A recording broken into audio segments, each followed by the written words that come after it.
History is often divided up into different eras and ages, and it makes sense considering the world is millions of years old. There are specific eras within these ages, and the way I used to explain it to my students was that history is divided up with the following major ages: Paleolithic Age, the Ancient Age, the Classical Age, the Middle Ages, and the Modern Age. But within these ages are eras. Last week, I posted a video about the Regency era of England. Eras are usually specific to a place or an event throughout history. Some major examples of eras are the Colonial era, the Regency era, the Civil War era, the Reconstruction era, the Victorian era, the Georgian era, and the Elizabethan era. Some of these eras are named after people, like royals or those who ruled over a country, but others are named after the major events that happened during that time. Think of it as like literary genres in a way. For example, the romance genre has a lot of different subsets of genres, like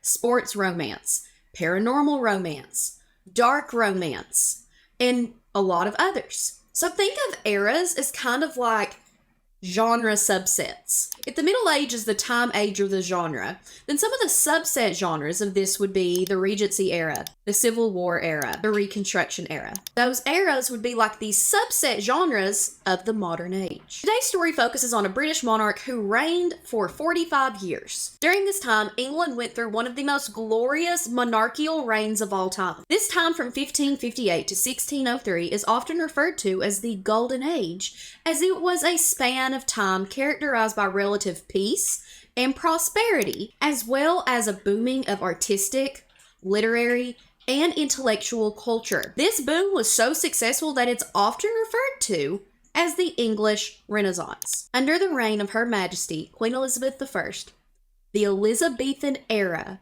was the time period during which the English throne was occupied by the only surviving daughter of Henry VIII and Anne Boleyn. I'm sure you've heard of Henry VIII.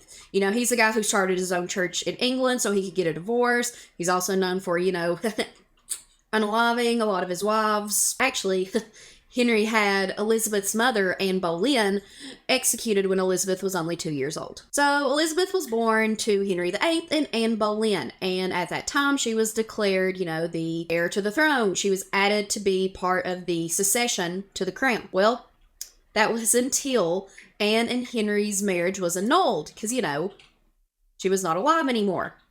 So therefore, that made Elizabeth illegitimate. Being illegitimate means that she was not an heir to the throne and could not be the queen. But then a few years later, when she was 10, Henry did have her restored to the line of succession. So King Henry VIII died in 1547. Then Elizabeth's half-brother, Edward VI, ruled until his own death in 1553. And instead of the crown going to his half-sisters, Mary and or Elizabeth, the crown went to Lady Jane Grey, who was a cousin. Now let's talk about why Henry VI wanted the crown to go to Lady Jane Grey instead of either of his sisters. Remember how I mentioned that Henry VIII started his own church to get divorced? Well, that's because at the time, the Catholic Church was the prominent church in England, and they followed very strict rules according to the Bible. And during this same time, there was another major historical event going on called the Protestant Reformation. The Protestant Reformation was when there was this man named Martin Luther, not Martin Luther King Jr., but Martin Luther, who was a man from Germany, who created a list of 90 problems within the Catholic Church. So these ranged from a lot of major corruptions within the church to a little, small things. For example, one of the things was he didn't think it was right that people were paying indulgences or paying their way to heaven. So that was on his list. This was also when the printing press was invented. So as Martin Luther nailed his 90 theses to the church in Wittenberg, Germany, his list was also being printed and published and shared with people all throughout Europe. And this resulted in a reformation, or a major change, of the Catholic Church. So people were splitting off from the Catholic Church, starting their own churches. And those who split off from the Catholic Church but still followed Christianity were called Protestants. Hence the name, the Protestant Reformation. Basically, the breakup between Catholics and Protestants was really bad, okay? There was a lot of bad blood there. And so there was a lot of drama between Catholics and Protestants. The Protestants were mad at Catholics for being corrupt. The Catholics were mad at the Protestants for splitting and leaving them. It was just a mess. It was a very dramatic time. So with that being said, Edward VI was a Protestant.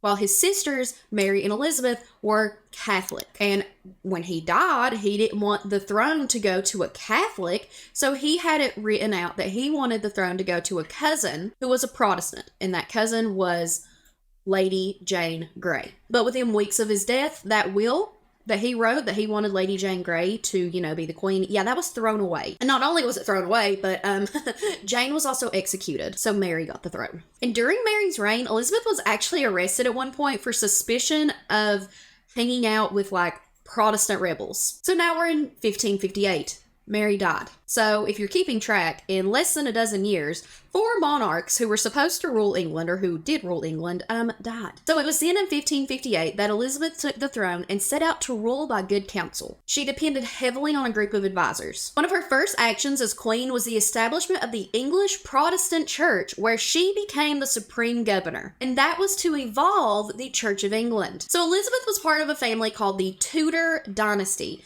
and it was expected of Elizabeth to produce an heir to continue that dynasty. And although she had many courtships, she never produced an heir. Because she never produced an heir, this gave her the nickname of the Virgin Queen. As a matter of fact, Virginia was named after the Virgin Queen. But we're going to address this a little bit later. But let's go back and talk about the early life of Elizabeth before she was queen. Elizabeth was born on September 7th, 1533 to King Henry VIII of England and his second wife, Anne Boleyn. She was the second child of Henry to survive infancy. At birth, Elizabeth was presumed to be the heir presumptive to the English throne. Her eldest and half-sister Mary had lost the position of legitimate heir when Henry annulled his marriage to Mary's mother, Catherine of Aragon. Let's talk about old Hen for a second.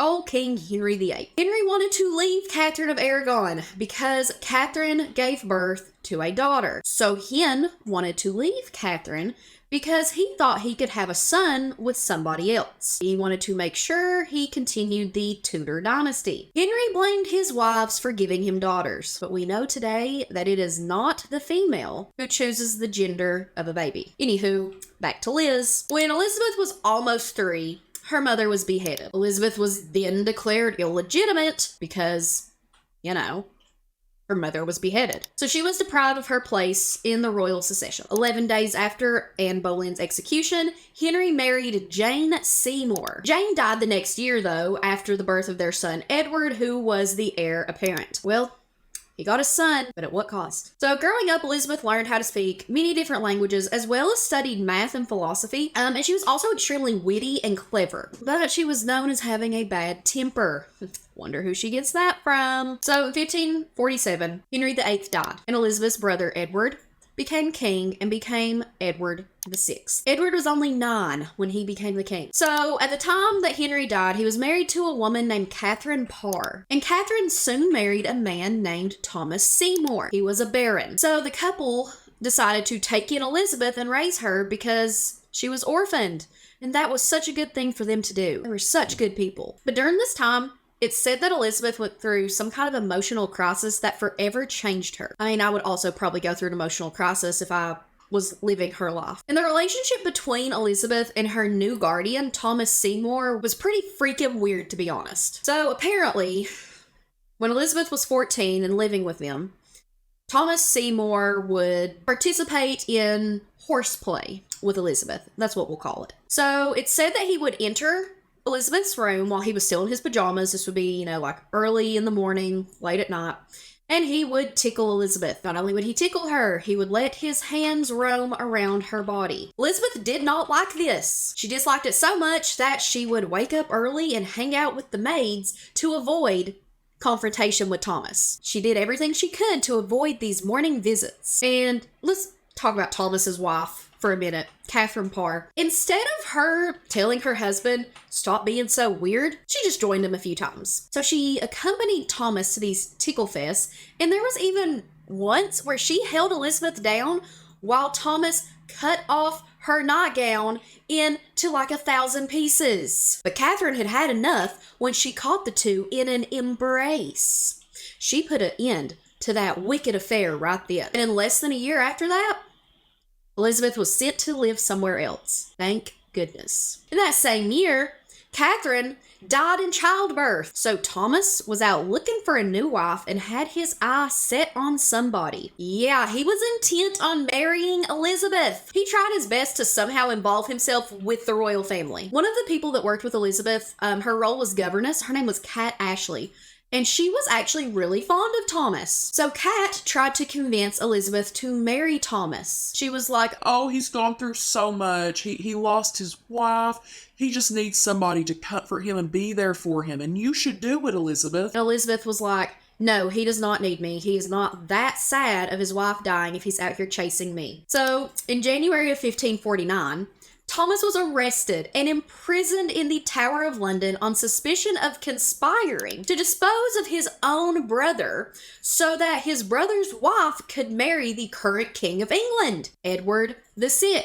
So that way Thomas could weasel his way in and try to marry Elizabeth again. So how do you think that went? Do you think they lived happily ever after? Elizabeth did, because Thomas was beheaded. God, we love to see people get what they deserve in history. Let's move on from that and talk about some more spilled tea between the English and the Spanish. So keep in mind that up to this time, the English and Spanish had always been allies. They'd never really fought against each other, and they got along pretty well. King Philip, who ascended the Spanish throne in 1556, acknowledged the new political reality and cultivated his sister-in-law. Okay, so she was the better ally than the chief alternative, Mary, Queen of Scots, who had grown up in France and who was dethroned to the Dauphin of France. So when Philip's wife became really sick in 1558, Philip sent the Count of Feria to consult with Elizabeth. This interview between the Count of Feria and Elizabeth was conducted at the Hatfield House, where she returned to live in October 1555. By October 1558, Elizabeth was already making plans for her government,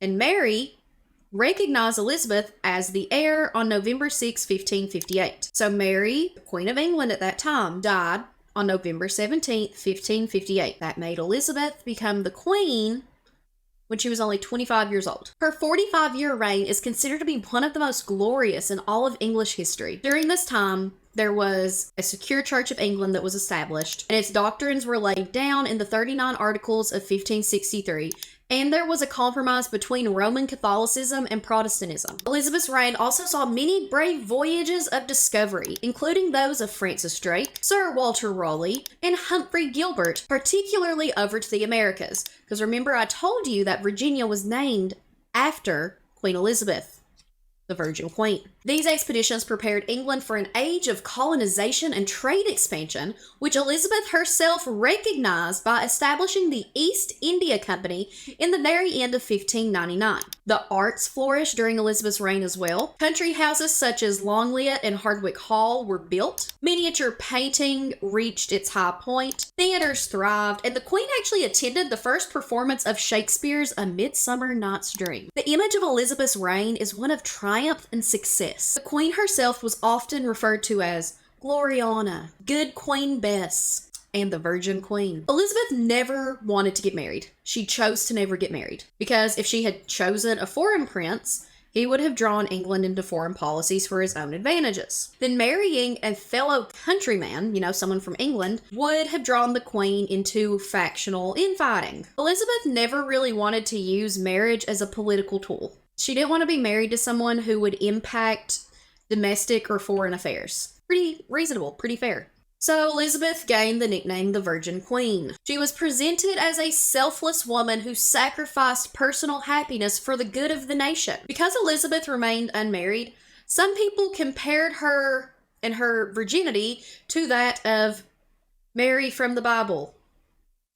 Yeah, Jesus' mother. So in many forms of art, she's depicted as a virgin or a goddess or both, but hardly ever is she depicted as a normal woman. During her reign, Elizabeth insisted that she was married to her country and her subjects. So was Elizabeth a virgin? I don't know, but Elizabeth had a friend who was a male who lived in her palace with her and whose bedchambers were right next to hers. His name was Robert Dudley, but no one really knows if their love affair was ever actually consummated. But in 1561, she was mysteriously bedridden with an illness that made her body swell. In 1587, a young man calling himself Arthur Dudley was arrested on the coast of Spain under suspicion of being a spy. So this man claimed that he was the son of Elizabeth and Robert Dudley. Remember, he was calling himself Arthur Dudley. And his age was actually consistent with around the time that Liz was sick in 1561. So Arthur is sent to Spain at this point, and he has to try to convince the Spanish crown that he is really the son of Robert and Elizabeth. King of Spain did not believe it. Did not believe that Arthur Dudley was the son of Elizabeth and Robert Dudley, and Arthur was never heard from again. Did Liz have a secret son? Was she ever really a virgin queen?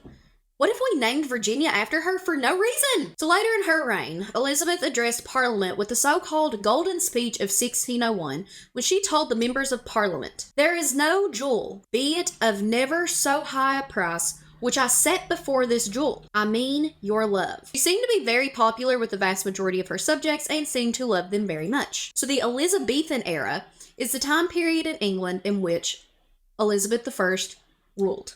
It was from 1558 to 1603. This era is often referred to as the Golden Age of England. It was a time of immense progress, stability, and national pride. And also during Elizabeth's reign, England flourished politically and economically. Also during the Elizabethan era, the people of England thought that marrying for love was silly and fanciful. But the Elizabethan era had its fun times. Games like chess and backgammon were popular, as were sports such as archery, horse racing, and fencing. But listen, we can't talk about Elizabeth I and the Elizabethan era without talking about the Spanish Armada. So, the Spanish Armada. This was when a fleet of warships was sent by Philip II of Spain to invade England in conjunction with a Spanish army from Flanders. Spain was known for being Catholic. England was very quickly turning over to being mostly Protestant. So King Philip wanted to restore Roman Catholicism within England. So what did he do? He wanted to fight. So Philip was motivated by a desire to restore the Roman Catholic faith in England and by English piracies against Spanish trade and possessions. So he also said that there were, pirates from England who were stealing from the Spanish. Whatever you say, Phil. Liz honestly thought this was really stupid to fight over. So she put Lord Howard of Effingham in charge of the defenses against Spain. The English launched 8 fire ships before the wind and tide into the Spanish fleet, which forced the Spanish ships to cut or slip their cables, aka, losing their anchors, and to stand out to sea to avoid catching fire. Therefore, the Spanish ship's formation was broken. They ended up surrendering. So, Liz I was the Queen of England for 45 years, but before she was queen, her childhood, honestly, really sucked. She was born to Henry VIII, who hated women, who had Elizabeth's mother beheaded when Elizabeth was only 2, then took away Elizabeth's right to the throne, but then reinstated it, because, good guy Henry. Then Henry got married to someone named Catherine of Parr. Then Henry died, so Catherine, Elizabeth's stepmother, remarried to a guy named Thomas. Thomas did his best to groom Elizabeth into one day being his wife, but it's okay, because, Elizabeth had him executed. She became queen when she was 25 and ruled for 45 years, and finally brought England a little bit of peace and stability. Because remember, up until Elizabeth was queen, England had gone through 4 different monarchs in a span of 12 years. So it was like a breath of fresh air to have somebody who remained stable as the queen for 45 years. During this time, Elizabeth had a lover and maybe a secret child. So the whole persona of her being the Virgin Queen, is it even true? Leave a comment. Tell me if you think Elizabeth actually had a secret love child, or do you think she was this pure, innocent virgin that everyone has portrayed her to be throughout the years? If you enjoyed this video, like it, leave a comment, subscribe to my channel, hit that notification bell. What would you guys like to see next? I love talking about scandalous spilled tea in history. Liz really said, the line dies with me. And to be completely honest, I would have done the same thing if I came from her family.